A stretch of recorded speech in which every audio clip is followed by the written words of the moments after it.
Nesses últimos 25 anos, aprendi que Deus não pode usar uma pessoa que não esteja totalmente quebrantada e rendida a Ele.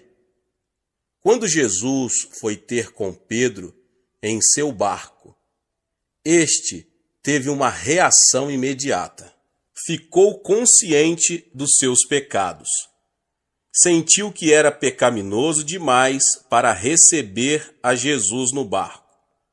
Depois de haver negado a Cristo 3 vezes, ele foi quebrantado pelo perdão e graça de Cristo, obtendo a oportunidade de pregar o primeiro sermão da história da igreja.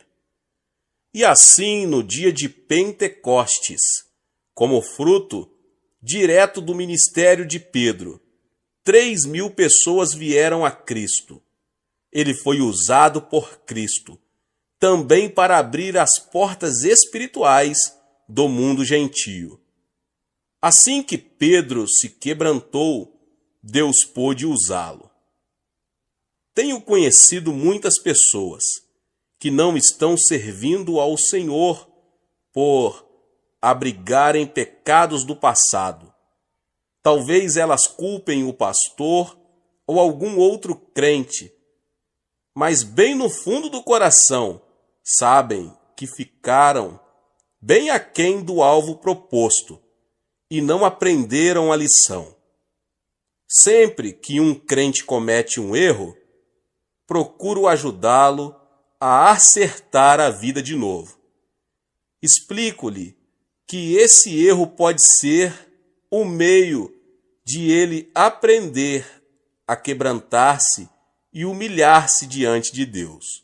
A ausência do quebrantamento leva a pessoa usada por Deus a tornar-se orgulhosa e arrogante. Contudo, quando um crente é quebrantado, seu coração resiste ao orgulho. E assim ele pode ser mais e mais usado por Deus. Agora, como isso acontece no momento da oração? Quando nos colocamos em contato com Deus em oração, assim que entramos em sua presença, a primeira coisa que sentimos é a consciência do pecado. Na presença de um Deus santo, ninguém pode sentir orgulho. Assim que percebemos em nós a total ausência de qualificações para estarmos na presença dele, começamos a confessar nosso pecado e nos humilharmos diante de Deus. Assim, não quer dizer que não podemos estar ali, perante o trono da graça. Na verdade, o sangue de Jesus Cristo já garantiu a todo crente um pronto acesso a ele. Então, sentimos logo que não possuímos qualificações pessoais para estar ali, e nossa reação imediata é de quebrantamento. As duas coisas, quebrantamento e orgulho, não podem coexistir. O mais notável é que quando entramos na presença de Deus, tornamo-nos conscientes de reações, atitudes e atos que talvez até tenhamos esquecido. Assim como Pedro não podia suportar a presença de Cristo em seu barco, devido ao reconhecimento de seu próprio pecado, assim também nós, diante de sua santa presença, tornamo-nos conscientes de nossa profunda carência espiritual. A reação natural seguinte, quando estamos na presença de Deus, é o desejo de sermos perdoados de nossos pecados. Isso acontece comigo. Eu posso ter praticado um ato insignificante sem o perceber. Contudo, assim que inicio meu momento de oração, o Espírito Santo me mostra aquele ato e começo a desejar o perdão da libertação. Alguém pode achar que isso é muito difícil, Mas vamos nos lembrar de que agora temos um renovado desejo de orar. Agora exercitamos um tipo de esforço contra a carne e o orgulho. Estamos aprendendo a andar no Espírito suave e respeitosamente. Nesse momento, eu gostaria de dar mais ênfase à importância de se andar respeitosamente com o Espírito Santo, pois o Espírito Santo é um ser nobre. Quando vivemos perante o Espírito Santo em respeito, acostumamo-nos à constante presença do Senhor. E essa presença constante do Senhor efetuará duas mudanças muito importantes. A primeira é quebrantamento e a segunda é submissão. Mas antes de examinarmos as Escrituras para ver os exemplos bíblicos de quebrantamento e submissão, quero narrar minha experiência pessoal com relação a essas importantes atitudes. Deus nunca escolheu pessoas perfeitas para realizar sua perfeita vontade. Isso está claro quando vemos que ele escolheu pessoas como Jacó e o rei Davi. Isso fica claro também quando ele me escolheu. Minha inclinação natural é de seguir meu próprio caminho. Contudo, nem sempre os caminhos do Senhor são os meus caminhos. Então, um dos dois tem que ceder. Assim sendo, meu papel é sempre ceder à orientação do Espírito Santo, que me foi dado para me guiar e dirigir nos caminhos de Deus. O Espírito Santo é o Consolador. Então, este Consolador pode deixar-nos bem incomodados, se não estivermos dispostos a seguir nos caminhos de Deus. E como o Espírito Santo consegue nos manter obedientes ao Pai Celestial, mantendo-nos quebrantados. Para que uma pessoa seja quebrantada, primeiro é preciso que ela esteja inteira. Quando Deus escolheu Davi, ele era íntegro em si mesmo. Poderia ter sido um excelente pastor a cuidar do rebanho de seu pai. Contudo, Deus tinha mais para ele. Ele seria o próximo rei de Israel. Mas não era só isso, seria também profeta. Suas profecias dariam as mais claras indicações da obra que o Messias realizaria. Mas ele não seria apenas rei e profeta, seria também sacerdote. Ninguém, além do sumo sacerdote, poderia entrar na presença de Deus no tabernáculo. E, no entanto, Davi entrou na santa presença e não morreu. Davi foi um perfeito tipo de Cristo, como rei, profeta e sacerdote. Quando analisamos a vida de Davi, vemos que ele cometeu o mais horríveis pecado. Ele cometeu adultério e assassinato. Embora Davi tenha pagado pelo seu pecado e ainda está pagando, pois as pessoas ainda fazem menção de seu erro, a advertência de Naamã serviu para que ele deixasse de seguir seu próprio caminho. Isso não quer dizer que nós também temos que pecar para sermos quebrantados. Não devemos tentar a Deus, abusando da sua graça.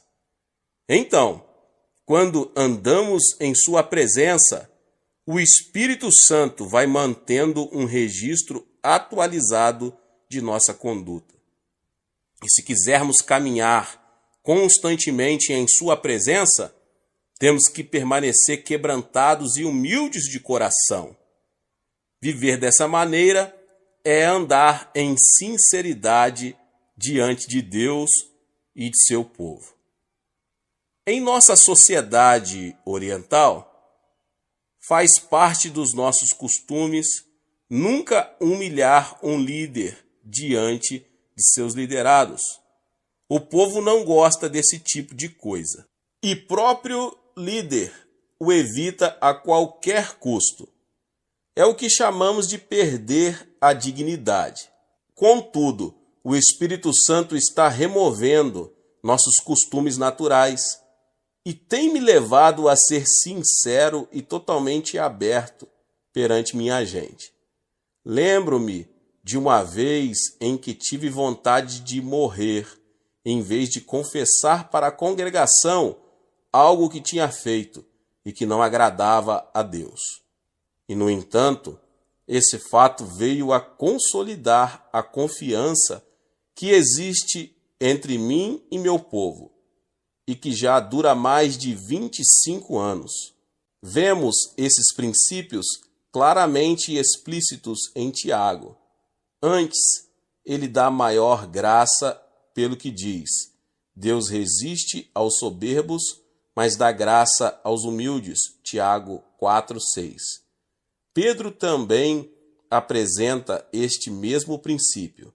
Rogo igualmente aos jovens, sede submissos aos que são mais velhos. Outros sim, no trato de uns com os outros. Cingivos todos de humildade, porque Deus resiste aos soberbos, contudo aos humildes concede a sua graça.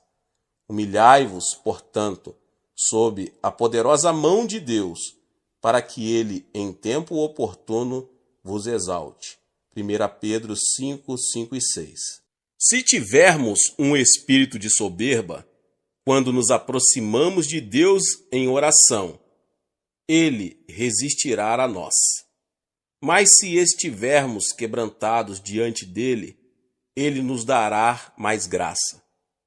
Nosso sucesso espiritual é totalmente baseado na graça de Deus. Pelos nossos próprios méritos, não podemos ter sucesso em nada. Mas pela graça divina, podemos fazer todas as coisas. O que precisamos para triunfar espiritualmente é mais da graça de Deus. Agora, e como podemos obter mais graça? Nós a obtemos mantendo-nos sempre com um espírito quebrantado e em humildade diante de Deus. Hoje em dia, a ideia de um quebrantamento pessoal não é muito popular. As pessoas só querem saber o que fazer para ter sucesso. No entanto, tenho aprendido que chegamos ao sucesso aplicando fórmulas mágicas ou princípios. Temos que aprender o segredo do quebrantamento, que nos traz mais graça. E é a graça que, por fim, nos concede sucesso. Jó foi uma pessoa que aprendeu essa lição. Em paz eu vivia, porém ele me quebrantou. Jó 16:12. Davi, depois de recorrer ao auxílio divino e receber a libertação, fala de sua condição nos seguintes termos: sou como vaso quebrantado. Salmo 31:12. Então, o objetivo de Deus é quebrantar-nos e não esmagar-nos. Se nos quebrantarmos com uma atitude de humildade diante de Deus, não seremos feitos em pedaços. Num texto de Mateus, Jesus faz uma distinção clara entre ser quebrantado e ser esmagado. Perguntou-lhes Jesus: nunca lestes nas Escrituras? A pedra que os construtores rejeitaram, essa veio a ser a principal pedra angular. Isto procede do Senhor e é maravilhoso aos nossos olhos?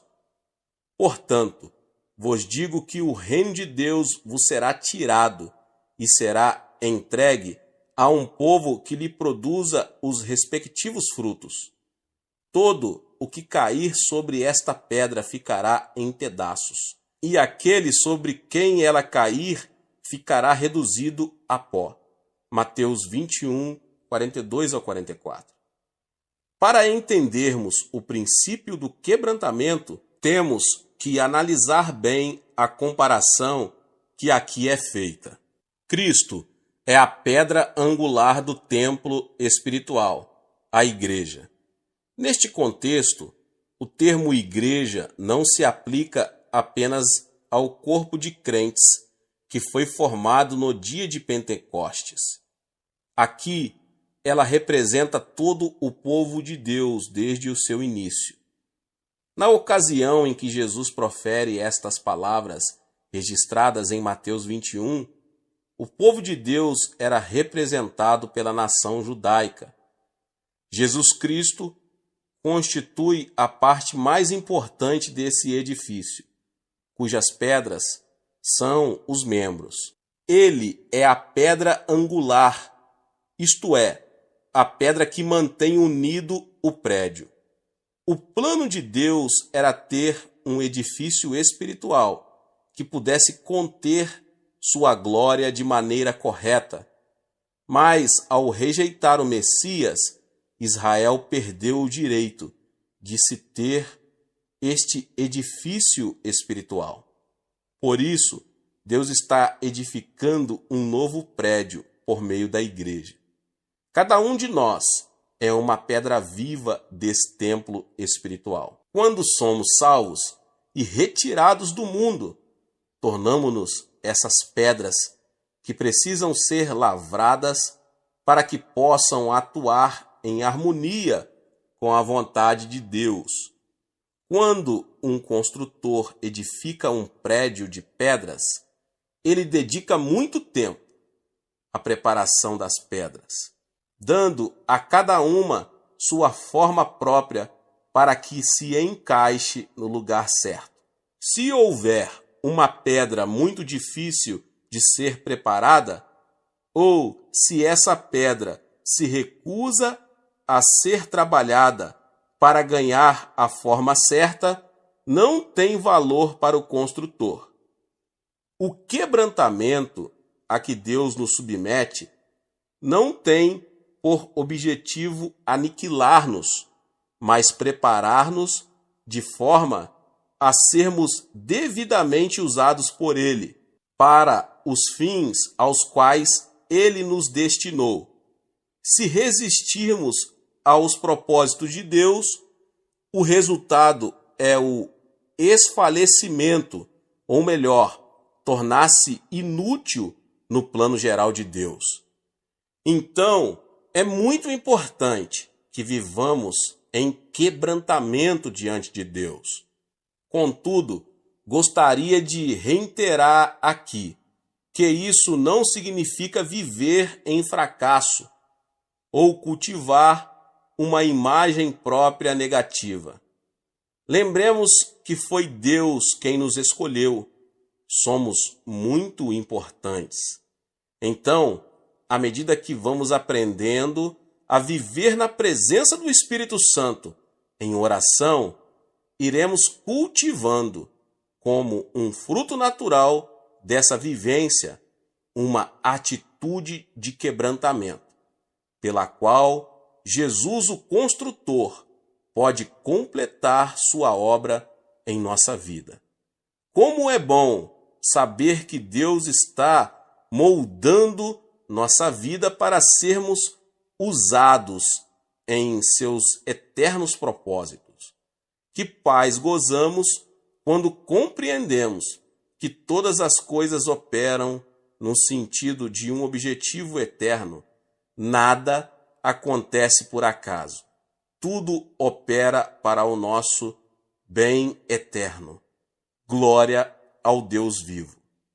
Depois do quebrantamento, vem a submissão, junto com uma rendição incondicional de nosso ser a Deus, vem uma total submissão à sua vontade. E eu gostaria de salientar bem aqui que isso não implica assumir uma atitude passiva. A submissão significa que desistimos de nosso direito natural de fazer aquilo que queremos, rendendo-o ao nosso Senhor, o Rei dos Reis e Senhor dos Senhores. Devemos compreender também que o quebrantamento e a submissão não são fins em si mesmos, são apenas meios utilizados para se alcançar um fim, que é sermos instrumentos eficazes nas mãos de Deus, usados por Ele para conseguirmos o avivamento e o crescimento da igreja. Algumas pessoas no passado cometeram o erro de achar que o quebrantamento e a submissão a Deus eram fins em si mesmos e não meios para se atingir um fim maior. Isso levou muita gente a recolher-se em mosteiros para viver uma vida santa, que na verdade não modificava a sociedade que o cercava. A santidade não deve levar-nos a nos afastar-nos do mundo, mas deve fortalecer-nos para que possamos ser testemunhas eficazes de Cristo perante o mundo. É muito fácil nos retirarmos do mundo, afastando-nos dos desafios que ele apresenta à igreja hoje. Então, o objetivo de Deus ao quebrantar-nos e levar-nos à submissão a ele é exatamente dar-nos o preparo necessário para enfrentarmos esses desafios. Minha igreja fica a poucos metros do Congresso Federal e muitas vezes os membros do governo nos pedem para orar sobre questões que afligem toda a nossa nação. Não me afastei dos problemas sociais e econômicos que Deus colocou à minha frente. Todavia, tenho procurado estar bem quebrantado e submisso a Deus, para que possa conhecer claramente a intenção dele em cada uma dessas situações e problemas. Deste modo, meu país, uma nação eminentemente não cristã, pode ficar a par da vontade de Deus. Deus abençoe sua vida, você que ouviu essa palavra. Talvez você chegou aqui pela primeira vez e ainda não é inscrito aqui no canal. Se inscreva no canal e ative o sininho das notificações. Todos os dias são postados vídeos abençoados aqui no canal para te abençoar. Não esqueça de deixar o seu like e compartilhar este vídeo com mais pessoas. Nos vemos nos próximos vídeos. Amém!